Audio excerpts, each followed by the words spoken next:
Hello everyone, welcome back to it's my lifestyle blogs. ಇದು ಆಷಾಢ ಶುಕ್ರವಾರದ ಮೊದಲನೇ ಶುಕ್ರವಾರ. ಬ್ರಾಹ್ಮಿ ಮುಹೂರ್ತದಲ್ಲಿ ಶುಕ್ರವಾರ ದಿನ ಕಲಶ ಸ್ಥಾಪನೆ ಮಾಡಿದ್ರೆ ಲಕ್ಷ್ಮಿ ಸ್ಥಿರವಾಗಿರುತ್ತೆ, ಹಾಗೆ ಲಕ್ಷ್ಮಿ ಆಕರ್ಷಣೆ ಹೆಚ್ಚಾಗಿರುತ್ತೆ. ಕಲಶ ಚೊಂಬಗೆ ಏನೆಲ್ಲ ಹಾಕಬೇಕು, ಯಾವ ವಸ್ತುಗಳು ಹಾಕಿದ್ರೆ ಲಕ್ಷ್ಮಿ ಆಕರ್ಷಣೆ ಹೆಚ್ಚಾಗುತ್ತೆ ಅನ್ನೋದ ಈ ವಿಡಿಯೋದಲ್ಲಿ ತಿಳಿಸ್ಕೊಡ್ತೀನಿ. ಫ್ರೆಂಡ್ಸ್, ನನ್ನ ವಿಡಿಯೋ ನೋಡ್ತಿದ್ರೆ ಸಬ್ಸ್ಕ್ರೈಬ್ ಮಾಡ್ಕೊಳ್ಳಿ. ಹಾಗೆ ನಾನಿನ್ನು ಹೊಸ ಚಾನಲ್ ಆಗಿರೋದು ನಂದು, ದಯವಿಟ್ಟು ವಿಡಿಯೋನ ಸಬ್ಸ್ಕ್ರೈಬ್ ಮಾಡ್ಕೊಂಡು ನೋಡಿ. ನಿಮ್ಗೆ ಇಷ್ಟ ಆಯ್ತಂದರೆ ಲೈಕ್ನ ಮಾಡಿ, ಹಾಗೆ ನಿಮ್ಮ ಫ್ರೆಂಡ್ಸ್ಗೆ ಫ್ಯಾಮಿಲಿ ಮೆಂಬರ್ಸ್ಗೆಲ್ಲ ಶೇರ್ ಮಾಡಿ, ಅವರು ಸಹ ನೋಡಲಿ, ನಮ್ಮ ಚಾನಲ್ಗೆ ಸಪೋರ್ಟ್ ಆಗಿದೆ. ದಯವಿಟ್ಟು ಪ್ರತಿಯೊಬ್ಬರೂ ಸಬ್ಸ್ಕ್ರೈಬ್ ಮಾಡಿಕೊಂಡು ವಿಡಿಯೋನ ನೋಡಿ.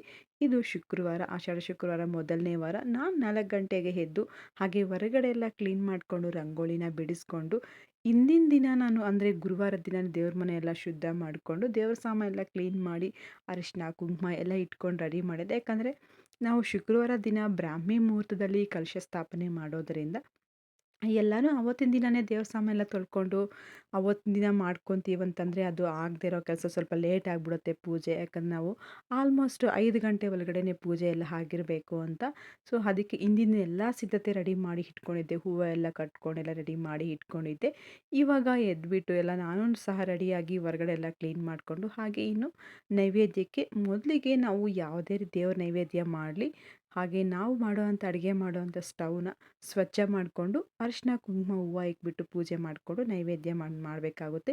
ನಾನಿವತ್ತು ಹಾಲು ಶಾವಿಗೆ ಮಾಡ್ತಿದ್ದೀನಿ, ಅದಕ್ಕಾಗಿ ಹಾಲನ್ನ ಇಕ್ಕಿದ್ದೀನಿ. ಹಾಲು ಕಾಯೋಷ್ಟೊತ್ತಿಗೆ ಹಿಂದಿನ ದಿನ ನೀವು ನೋಡ್ತಿರ್ಬೋದು, ಇಷ್ಟೆಲ್ಲ ಕ್ಲೀನ್ ಮಾಡಿ ಇಟ್ಕೊಂಡಿದ್ದೆ. ಈ ದೀಪಕ್ಕೂ ಬತ್ತಿನೆಲ್ಲ ಹಾಕಿ ಇವಾಗ ನಾನು ಬೆಳಿಗ್ಗೆ ದೇವರ ಸಾಮಾನಿಗೆ ಎಲ್ಲ ಒಂದು ಕಡೆ ಇಟ್ಕೊಂಡು, ಏನೇನು ಬೇಕು ಅಂತೆಲ್ಲ ಒಂದು ಕಡೆ ಇಟ್ಕೊಂಡು ದೇವ್ರ ಮನೆಯೆಲ್ಲ ಒರೆಸ್ಕೊಂಡು ಹಾಗೆ ಹೂವನ್ನೆಲ್ಲ ಜೋಡಿಸಿಕ್ಕಿದ್ದೀನಿ. ಈಗ ಕಲಶ ಸ್ಥಾಪನೆ ಮಾಡ್ಕೊಳ್ಳಿಕ್ಕೆ ಕಲಶದ ಚೊಂಬಿಗೆ ನೀವಿಲ್ಲಿ ಬೆಳ್ಳಿ, ತಾಮ್ರ, ಹಿತ್ತಾಳೆ ಯಾವ್ದು ಬೇಕಿದ್ರೂ ತಗೋಬೋದು. ದಯವಿಟ್ಟು ಕಲಶ ಚೊಂಬನ ಸ್ಟೀಲ್ ಚೊಂಬಂತೂ ಬಳಸೋಕ್ಕೆ ಹೋಗಬೇಡಿ. ಕಲಶ ಚೊಂಬಿಗೆ ನಾನಿಲ್ಲಿ ಬೆಳ್ಳಿ ಚೊಂಬನ ಬಳಸ್ತೀನಿ. ನಾನು ಯೂಸಲಿ ಬೆಳ್ಳಿದನ್ನೇ ಬಳಸೋದು. ಹಾಗಾಗಿ ಇಲ್ಲಿ ಒಂದು ಚೊಂಬಿಗೆ ಮೊದಲು ಚೊಂಬನ ಶುದ್ಧ ಮಾಡಿಕೊಂಡು ಅದಕ್ಕೆ ಅರಿಶಿನ ಕುಂಕುಮ ಇಟ್ಕೊಂಡ್ಬಿಟ್ಟು ಶುದ್ಧವಾದ ನೀರನ್ನ ಆ ಚೊಂಬು ತುಂಬ ಹಾಕಿಬಿಟ್ಟು ಅದಕ್ಕೆ ಅರಿಶಿನ ಕುಂಕುಮ, ಹಾಗೆ ಇಲ್ಲಿ ಪಚ್ಚ ಕರ್ಪೂರ ಅಂತ ಬರುತ್ತೆ, ಅದು ಸುವಾಸನೆಗೆ ಲಕ್ಷ್ಮಿಗೆ ತುಂಬ ಪ್ರಿಯವಾದದ್ದು. ಪಚ್ಚ ಕರ್ಪೂರ ಮತ್ತು ಸ್ವಲ್ಪ ಜವಾದು ಪೌಡರ್ನ ಹಾಕಿಬಿಟ್ಟು ಇನ್ನು ₹1 ಕಾಯಿನ್. ಸೊ ನೀವು ಇಲ್ಲಿ ₹1 ಕಾಯಿನ್ ಯಾವ್ದು ಬೇಕಿದ್ರೂ ತೊಗೋಬೋದು. ಅಥವಾ ₹1 ಕಾಯಿನ್ ಇಲ್ಲ ಅಂತಂದರೆ ₹5 ಗೋಲ್ಡ್ ಕಾಯಿನ್ ಬರುತ್ತಲ್ಲ, ಅದನ್ನು ಬೇಕಿದ್ರೂ ಹಾಕ್ಕೋಬೋದು. ₹1 ಕಾಯಿನ್ ಹಾಕ್ಕೊಂಬಿಟ್ಟು ಅರಿಶಿಣದ ಕೊಂಬನ್ನ ಅಂದರೆ ಒಂದು ದಾರಾನ 9 ಎಳೆ ಮಾಡಿಬಿಟ್ಟು ಒಂದು ಅರಿಶಿಣದ ಕೊಂಬಿಗೆ ಕವಡೆ ಹೊಡೆದಿರಬೇಕು. ಆ ಥರದ ಅರಿಶಿಣದ ಕೊಂಬು ತಗೊಂಡು 3 ಗಂಟು ಹಾಕಿಬಿಟ್ಟು ಅದು ಅರಿಶಿಣ ದಾರ ಮಾಡ್ಕೊಂಡು ರೆಡಿ ಮಾಡಿ ಇಟ್ಕೋಬೇಕು.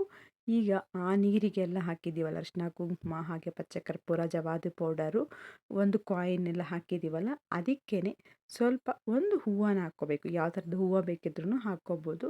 ಈ ಥರ ಹೂವು ಹಾಕ್ಬಿಟ್ಟು ಇದಕ್ಕೆ ಇವಾಗ ಅರಿಶಿಣದ ಕೊಂಬನ್ನ ಕಟ್ಕೊಂಡು ರೆಡಿ ಮಾಡಿ ಇಟ್ಕೊಳ್ಳೋಣ. ಹಾಗೆ ಇನ್ನು ವೀಳ್ಯದೆಲೆ, ಕಲಶ ಸ್ಥಾಪನೆಗೆ ಮೇನ್ ಬೇಕಾಗಿರೋದೇ ವೀಳ್ಯದೆಲೆ ಅಲ್ವಾ. ಒಂದು 5 ವೀಳ್ಯದೆಲೆನ ನೀಟಾಗಿರುವಂಥದ್ದು, ಯಾವುದೇ ರೀತಿ ಹರಿದಿರೋದು ಅಥವಾ ತೂತಾಗಿರೋಂಥ ವೀಳ್ಯದೆಲೆ ತೊಗೊಂಡಿರ ಕ್ಲೀನಾಗಿರೋಂಥ ವೀಳ್ಯದೆಲೆ ತೊಗೊಂಬಿಟ್ಟು, ಹಾಗೆ ತೆಂಗಿನಕಾಯಿನೂ ಅಷ್ಟೇ, ನಾವು ಕಲಶ ಚೊಂಬು ಇರೋದಕ್ಕಿಂತ ಸ್ವಲ್ಪ ದೊಡ್ಡದಾಗಿರೋ ತೆಂಗಿನಕಾಯಿನ ತಗೊಂಡು ಪೂರ್ತಿ ಅದರದ್ದು ಹೊಟ್ಟೆಲ್ಲ ತೆಗೆದಿರಿ, ಸ್ವಲ್ಪ ಲೈಟಾಗಿ ಹೊಟ್ಟೆಲ್ಲ ಹಾಗೆ ಇರಬೇಕು. ಅದಕ್ಕೆ ತೆಂಗಿನ ನಾರು ಇರುತ್ತಲ್ಲ, ಆ ನಾರೆಲ್ಲ ಹಾಗೆ ಇರಬೇಕು. ಅದಕ್ಕೆ ತೊಳ್ಕೊಂಡು ಅದಕ್ಕೆ ನಮಗೆ ಯಾವ ರೀತಿ, ಕೆಲವರೆಲ್ಲ ನಾಮ ಇಡ್ತಾರೆ, ಇನ್ನು ಕೆಲವು ರೌಂಡಾಗಿ ಇಡ್ತಾರೆ. ನಾನು ಯಾವಾಗೂ ಕಲಶ ಸ್ಥಾಪನೆ ಮಾಡಿದಾಗ ತೆಂಗಿನಕಾಯಿಗೆ ಅರಿಶಿನ ಮತ್ತು ಕುಂಕುಮ ಈ ಥರ ರೌಂಡಾಗಿ ಮೊದಲಿಗೆ ಅರಿಶಿನ ಇಟ್ಬಿಟ್ಟು ಆಮೇಲೆ ಸೆಂಟ್ರಿಗೆ ಕುಂಕುಮ, ಹಾಗೆ ಇನ್ನೊಂದು ರೌಂಡು ಅರಿಶಿನ ಕುಂಕುಮ, ಈ ರೀತಿ ನಿಮಗೆ ತೋರಿಸಿದ್ನಲ್ಲ ಆ ರೀತಿ ಇಕ್ಬಿಟ್ಟು ಎಲೆಗೂ 5 ಎಲೆ ಜೋಡಿಸ್ಕೊಂಡು ಆ ಎಲೆಗೂ ಅರಿಶಿನ ಮತ್ತು ಕುಂಕುಮ ಗಂಧನ ಇಕ್ಬಿಟ್ಟು ಅದಕ್ಕೆ ಈ ಥರ ಗೆಜ್ಜೆ ವಸ್ತ್ರ ಬರುತ್ತಲ್ಲ, ತೆಂಗಿನಕಾಯಿ ಇಕ್ಬಿಟ್ಟು ತೆಂಗಿನಕಾಯಿ ಮೇಲೆ ಈ ಥರ ಗೆಜ್ಜೆ ವಸ್ತ್ರ ಹಾರ ಥರ ಹಾಕೋಬೇಕು. ಹಾಗೆ ಇನ್ನು ಅರಿಶಿನದ ಕೊಂಬು ಕೆಲವ್ರ ಮನೆಗೆ ಕಟ್ತಾರೆ, ಕೆಲವ್ರ ಮನೆಗೆ ಕಟ್ಟಲ್ಲ. ನಾವು ಲಕ್ಷ್ಮಿಗೆ ಮೇಯ್ನು ಕಲಶ ಸ್ಥಾಪನೆ ಮಾಡೋದರಿಂದ ಅರಿಶಿನದ ಕೊಂಬಂತೂ ಕಂಪಲ್ಸರಿ ಕಟ್ಟಬೇಕಾಗುತ್ತೆ. ಸೊ ಇನ್ನು ಯಾರೆಲ್ಲ ರೂಢಿ ಮಾಡ್ಕೊಂಡಿಲ್ಲ ಅಂತಂದರೆ ಈ ಥರ ರೂಢಿ ಮಾಡ್ಕೊಳ್ಳಿ, ಇದರಲ್ಲಿ ಏನೂ ತಪ್ಪಿಲ್ಲ. ಅರಿಶಿನದ ಕೊಂಬು ಕಟ್ಟೋದ್ರಿಂದ ತುಂಬಾ ಒಳ್ಳೆಯದು, ಅದು ಲಕ್ಷ್ಮೀ ಸ್ವರೂಪ ಅಲ್ವಾ.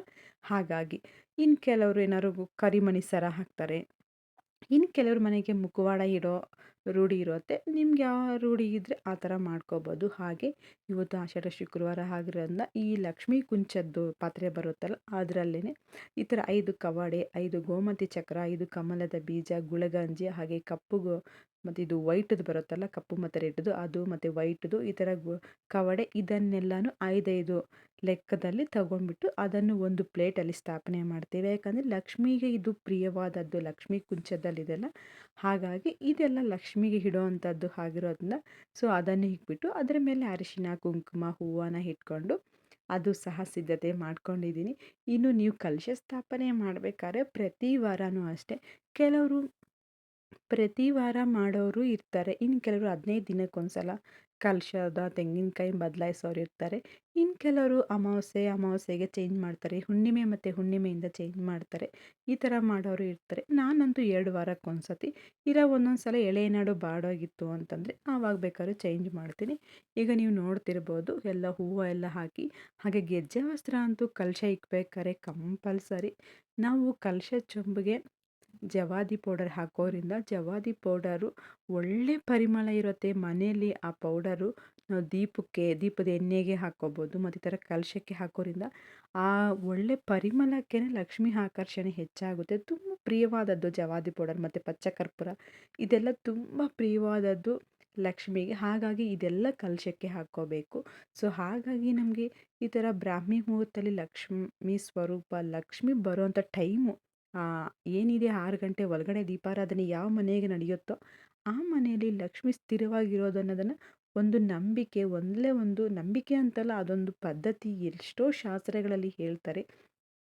ಹಾಗೆ ಇನ್ನೆಲ್ಲ ದೀಪ ಹಚ್ಚಿದ ಮೇಲೆ ದೀಪ ಹಚ್ಚಬೇಕಾದ್ರೆ ದಯವಿಟ್ಟು ಯಾರೂ ಸಹ ಅಷ್ಟೇ ಬೆಂಕಿ ಕಟ್ಟಿದ ದೀಪ ಹಚ್ಚೋಕ್ಕೆ ಹೋಗಬೇಡ್ರಿ. ಊದ್ಬತ್ತಿ ಅಥವಾ ಈ ಥರ ದೀಪದ ಬತ್ತಿನ ಮಾಡ್ಕೊಂಡ್ಬಿಟ್ಟು ಹಚ್ಚಿ. ಇನ್ನು ಶುಕ್ರವಾರ ಆಗಿರೋದ್ರಿಂದ ತುಪ್ಪದ ದೀಪ ಹಚ್ಚೋದರಿಂದ ತುಪ್ಪ ದೀಪಾರಾಧನೆ ಮಾಡಿದ್ರೆ ತುಂಬಾ ಒಳ್ಳೆಯದು.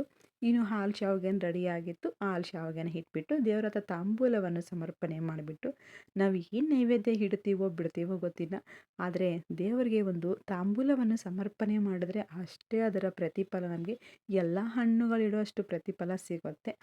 ಇನ್ನು ಕಲಶ ಸ್ಥಾಪನೆ ಎಲ್ಲ ಮಾಡಿಕೊಂಡು ಮೊದಲಿಗೆ ಮನೆ ದೇವರನ್ನ ನೆನಪಿಸ್ಕೊಂಡು ದೀಪನ ಹಚ್ಚಿಬಿಟ್ಟು ಆಮೇಲೆ ಮೊದಲಿಗೆ ಗಂಗೆ ಪೂಜೆನ ಮಾಡ್ಕೋಬೇಕು. ಗಂಗೆನ ಎಲ್ಲ ನದಿಗಳ ಹೆಸರು ಹೇಳ್ಕೊಂಡು ಗಂಗೆ ಪೂಜೆ ಮಾಡಿಕೊಂಡು ಆ ಗಂಗೆನ ಊದ್ಬತ್ತಿ ಎಲ್ಲ ತಿರುಗಿಸಿದ ಮೇಲೆ ಆ ನೀರನ್ನು ಎಲ್ಲ ದೇವರ ಫೋಟೋಗಳ ಮೇಲೆ, ಹಾಗೆ ಎಲ್ಲ ದೇವರ ವಿಗ್ರಹಗಳ ಮೇಲೆ, ಎಲ್ಲ ದೇವರ ಮನೆ ಪೂರ್ತಿ ಆ ನೀರನ್ನ ಪ್ರೋಕ್ಷಣೆ ಮಾಡಬೇಕು. ಆ ರೀತಿ ಮಾಡೋದ್ರಿಂದ ಗಂಗೆನ ಮೊದಲು ಆಹ್ವಾನ ಮಾಡ್ಕೊಂಡ್ಮೇಲೆ ಆಮೇಲೆ ನಾವು ದೇವರುಗಳಿಗೆ ಪೂಜೆ ಮಾಡ್ಕೋಬೇಕು. ಈಗ ಈ ಊದ್ಬತ್ತಿಯಿಂದ ಎಲ್ಲ ತಿರುಗಿಸ್ಕೊಂಡು ಈಗ ಹಾಗೆ ನಾವು ನೈವೇದ್ಯಕ್ಕೆ ಕಾಯಿ ಏನು ಇಕ್ಕಿರ್ತೀವಿ ಆ ತೆಂಗಿನಕಾಯಿನ ಹೊಡೆದು, ಆದರೆ ಆ ತೆಂಗಿನಕಾಯಿಗೆ ಯಾವುದೇ ಕಾರಣಕ್ಕೂ ಅರಿಶಿನ ಕುಂಕುಮ ಇಡಬಾರ್ದು. ಯಾಕಂದರೆ ನಾವು ದೇವರಿಗೆ ನೈವೇದ್ಯವಾಗಿ ಇಟ್ಟಿರೋದು ತೆಂಗಿನಕಾಯಿ. ಆ ತೆಂಗಿನಕಾಯಿಗೆ ಅರಿಶಿನ ಕುಂಕುಮ ಇಡೋದ್ರಿಂದ ಆ ಥರ ಯಾವ ಟೈಮಲ್ಲಿ ಇಡಬೇಕು ಅಂತ ಅನ್ನೋದು ನಿಮಗೆ ಕಮೆಂಟ್ನ ಮಾಡಿ, ನಾನು ಅದನ್ನು ತಿಳಿಸ್ಕೊಡ್ತೀನಿ. ಅರಿಶಿನ ಕುಂಕುಮ ಆ ತೆಂಗಿನಕಾಯಿ ಹೊಡೆದು ಬಿಟ್ಟು ಅರಿಶಿನ ಕುಂಕುಮ ಯಾವ ಟೈಮಲ್ಲಿ ಇಕ್ಕಬೇಕು, ಯಾವ ದೇವರುಗಳಿಗೆ ಇಕ್ಕಬಾರ್ದು ಅನ್ನೋದನ್ನು ನಾನು ಹೇಳ್ತೀನಿ. ಸೊ ಈಗ ನೈವೇದ್ಯ ಎಲ್ಲ ಇಕ್ಬಿಟ್ಟು ದೀಪ ಹಚ್ಚಿಬಿಟ್ಟು ಹಾಗೆ ಮಂಗಳಾರತಿಯನ್ನು ಮಾಡಿ, ಇವತ್ತು ಶುಕ್ರವಾರ ಅಲ್ವಾ, ಇನ್ನು ಧೂಪ ಹಾಕಬೇಕು. ಸೊ ಇವತ್ತು ಶುಕ್ರವಾರ ಧೂಪಕ್ಕೇ ಸ್ವಲ್ಪ ವಿಶೇಷವಾಗಿ ಸಾಂಬ್ರಾಣಿ ಹಾಗೆ ಸ್ವಲ್ಪ ಲವಂಗ ಇದೆಲ್ಲ ಸೇರಿಸ್ಕೊಂಡ್ಬಿಟ್ಟು ಧೂಪ ಹಾಕ್ಕೊಂಡು ಇಡೀ ಮನೆಯಲ್ಲಿ ಪ್ರತಿಯೊಂದು ಮೂಲೆಗೂ ಈ ಧೂಪನ ಹಾಕ್ಕೊಂಡ್ಬಿಟ್ರೆ ತುಂಬಾ ಒಳ್ಳೆ ಪಾಸಿಟಿವ್ನೆಸ್ ಇರುತ್ತೆ. ಶುಕ್ರವಾರ ಹೊತ್ತು ಈ ಥರ ಧೂಪ ಹಾಕೋದ್ರಿಂದ ಸೊ ನಾನು ಆಲ್ರೆಡಿ ಫಸ್ಟ್ ವೀಡಿಯೋ ನಾನು ಅದನ್ನೇ ಶೇರ್ ಮಾಡಿರೋದು, ತುಂಬ ವ್ಯೂಸ್ ಬಂದಿದೆ. ತುಂಬ ಥ್ಯಾಂಕ್ ಯು ಸೋ ಮಚ್. ನೋಡಿರುವಂಥ ಪ್ರತಿಯೊಬ್ಬರಿಗೂ ಅದನ್ನೇ ಈ ವಿಡಿಯೋ ಮೂಲಕ ಹೇಳ್ತೀನಿ. 20,000 ವ್ಯೂಸ್ ಬಂದಿದೆ. ನನಗೆ ಫಸ್ಟ್ ವೀಡಿಯೋಸಿಗೆ ಅಷ್ಟು ವ್ಯೂಸ್ ಬಂದಿರೋದು ತುಂಬಾ ಖುಷಿ ಆಯಿತು. ಇನ್ನು ಮನೆಯಲ್ಲೆಲ್ಲ ಧೂಪ ಹಾಕಿದ ಮೇಲೆ ಹಾಗೆ ಹೊರಗಡೆಯೂ ಇವತ್ತು ಶುಕ್ರವಾರ ಅಲ್ವಾ, ಒಂದು ನಿಂಬೆ ಹಣ್ಣು ಕಟ್ ಮಾಡಿ ಅರಿಶಿನ ಮತ್ತು ಕುಂಕುಮ ಇಕ್ಬಿಟ್ಟು ಎರಡು ಬದಿಯಲ್ಲೂ ಆ ಕಡೆ ಈ ಕಡೆ ಹೊಸ್ತಿಲಿಗೆ ಇಕ್ಬಿಟ್ಟು ಅಲ್ಲೂ ಧೂಪ ಹಾಕಿಬಿಟ್ಟು ಪೂಜೆನ ಮುಗಿಸ್ಕೊಂಡೆ. ಈ ರೀತಿ ಪೂಜೆ ಮಾಡೋದ್ರಿಂದ ಲಕ್ಷ್ಮಿ ಕಲಶ ಸ್ಥಾಪನೆ ಮಾಡೋದ್ರಿಂದ ತುಂಬಾ ಅನುಗ್ರಹ ಇರುತ್ತೆ. ಹಾಗೆ ನಾವು ವಾರ ಇದೇ ಥರ ಮಾಡಬೇಕು ಅಂತಲ್ಲ. ಸೊ ನೀವು ಯಾವಾಗ ಕಲಶ ಸ್ಥಾಪನೆ ಮಾಡ್ತೀರ ಆವಾಗ ನಮ್ಮ ಕೈಯಲ್ಲಿ ಆದಷ್ಟು ಏನಾದ್ರು ಸ್ವಲ್ಪ ನೈವೇದ್ಯ ಮಾಡಿಬಿಟ್ಟು ಇಕ್ಬಿಟ್ಟು ಕಲಶ ಸ್ಥಾಪನೆ ಮಾಡಿ ಪೂಜೆ ಮಾಡಿಕೊಂಡ್ರೆ ಪ್ರತಿಯೊಬ್ಬರೂ ಅಷ್ಟೇ ಆದಷ್ಟು 6 ಗಂಟೆ ಒಳಗಡೆ ದೀಪ ಹಚ್ಚಿದ್ರೆ ಅದು ತುಂಬಾ ಒಳ್ಳೆಯದು. ಒಳ್ಳೆ ಪಾಸಿಟಿವ್ನೆಸ್ ಇರುತ್ತೆ. ಲಕ್ಷ್ಮಿ ಬರೋ ಅಂಥ ಸಮಯ ಅದಾಗಿರೋದ್ರಿಂದ ಆ ಟೈಮಲ್ಲಿ ಪೂಜೆ ಮಾಡೋದು ತುಂಬಾ ಶ್ರೇಷ್ಠವಾಗಿರುತ್ತೆ ಅಂತ ನನ್ನ ಒಪಿನಿಯನ್ನು. ಸೊ ಹಾಗೆ ಈ ಕಡೆ ರಾಯರ ಫೋಟೋಗೂ ಅಷ್ಟೇ ದೀಪ ಹಚ್ಚಿಬಿಟ್ಟು ತುಪ್ಪ ದೀಪಾರಾಧನೆ ರಾಯರಿಗೆ ತುಂಬಾ ಇಷ್ಟ. ಸೊ ನಾನು ನಂಬಿರುವಂಥ ದೇವರುಗಳಲ್ಲಿ ರಾಯರು ಅಂದರೆ ನನಗೆ ತುಂಬಾ ಇದು. ಸೊ ಹಾಗೆ ನಾನು ರಾಯರನ್ನ ಆರಾಧನೆ ತುಂಬ ಮಾಡ್ತೀನಿ.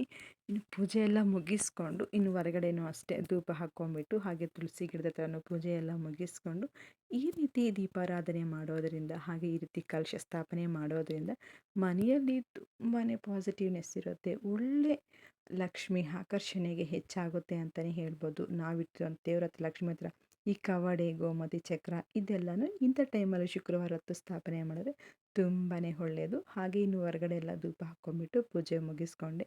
ಸೊ ಇದು ಇವತ್ತಿನ ವಿಡಿಯೋ ಆಗಿತ್ತು ಫ್ರೆಂಡ್ಸ್. ನಿಮ್ಗೆ ಇಷ್ಟ ಆಗಿದೆ ಅಂದ್ಕೊತೀನಿ. ಇಷ್ಟ ಆಗಿದರೆ ಒಂದು ಲೈಕ್ನ ಮಾಡಿ, ಹಾಗೆ ದಯವಿಟ್ಟು ಸಬ್ಸ್ಕ್ರೈಬ್ ಮಾಡ್ಕೊಂಡು ವಿಡಿಯೋನ ನೋಡಿ ನಿಮ್ಮ ಫ್ರೆಂಡ್ಸಿಗೆ ಎಲ್ಲರಿಗೂ ಶೇರ್ ಮಾಡಿ. Thank you for watching.